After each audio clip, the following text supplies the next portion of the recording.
On January 11th, I went into the hospital for COVID. I spent the next 240 days hospitalized or placed in post-acute care. As a result, I've had to learn how to walk, talk, and eat again. Let's go inside and learn about my COVID story.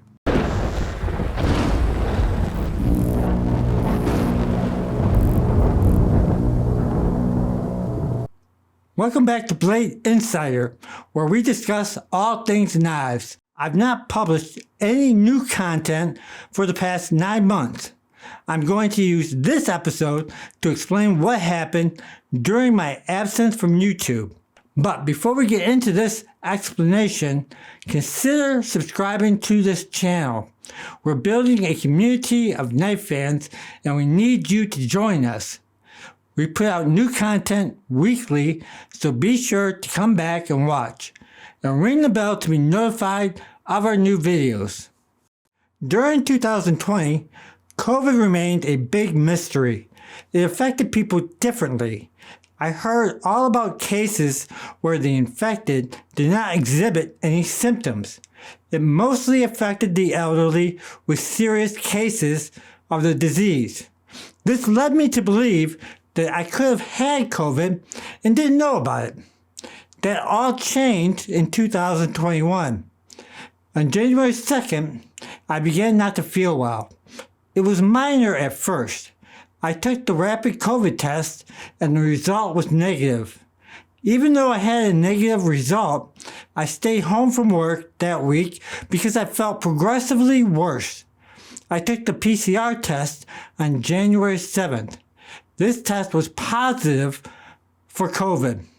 That's part of the problem with COVID, the lack of reliable testing. At this point, I bought an oxygen meter to measure the oxygen in my blood. Day after day, my levels dropped, so I admitted myself to the hospital on January 11th. Once I was in the hospital, I was placed in quarantine and not permitted to have any visitors. My oxygen levels continued to drop, and so I was placed on a BiPAP machine. At some point, I was placed in a prone position and forced to lie on my stomach.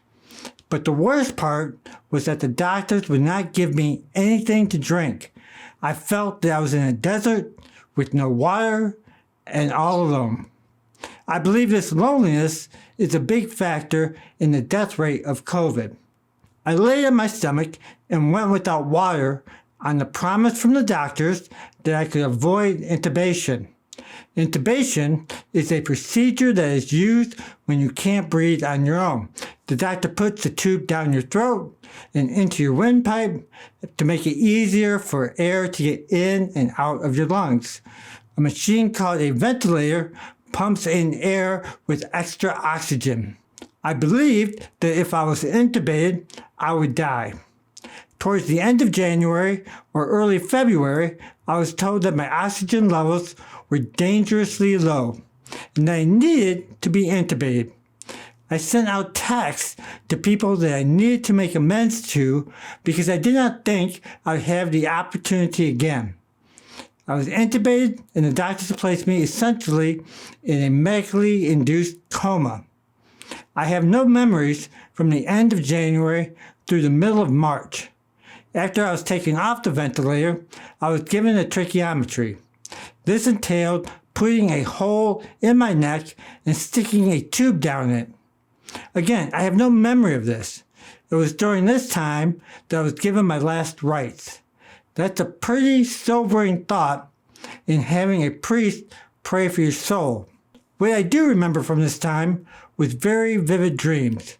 The kind of dreams you wake up from and believe that those events actually happen. Most of my dreams involved the time right before death, but I did not see any bright light that called for me.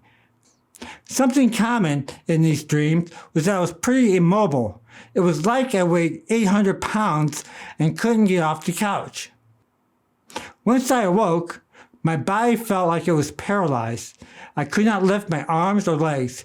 I could not use my fingers to push buttons and could not speak. I suffered from severe muscle atrophy.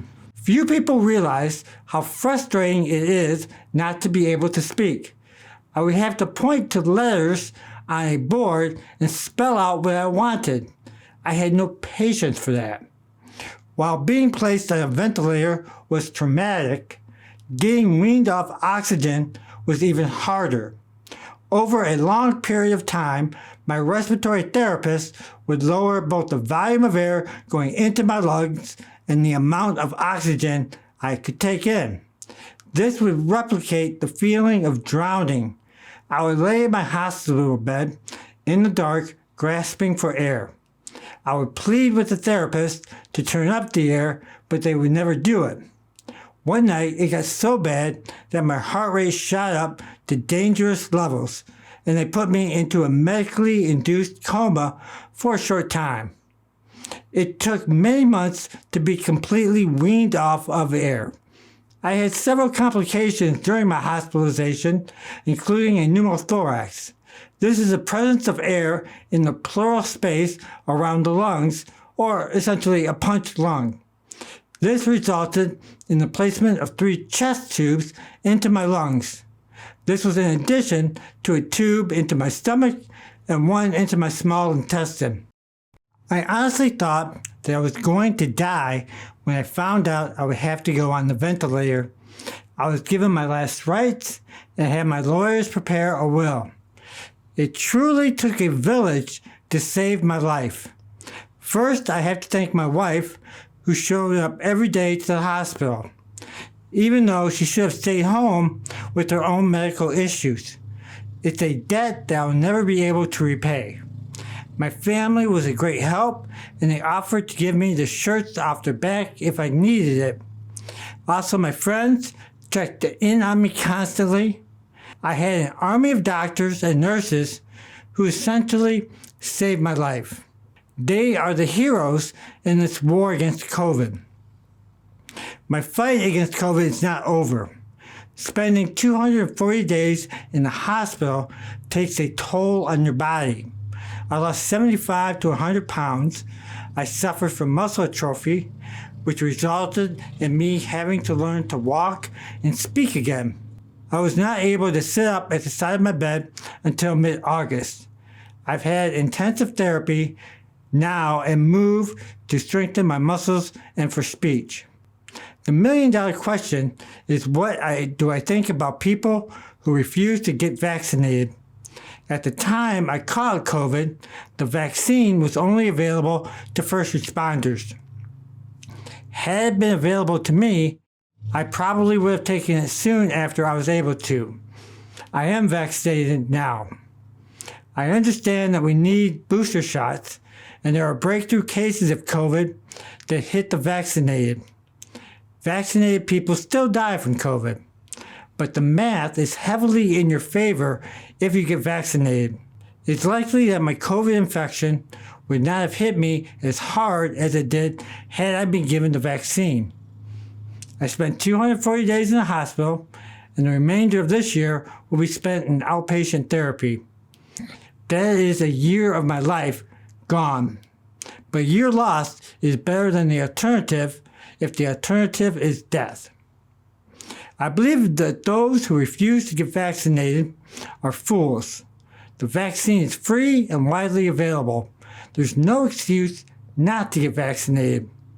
If you are unvaccinated and you later die from COVID, then your legacy will be that of a fool. If you agree with me, then hit the like button and subscribe to this channel. That's all for this video. Remember to be responsible, be respectful, and be happy. You may live another 40 years or 4 days. Don't waste them.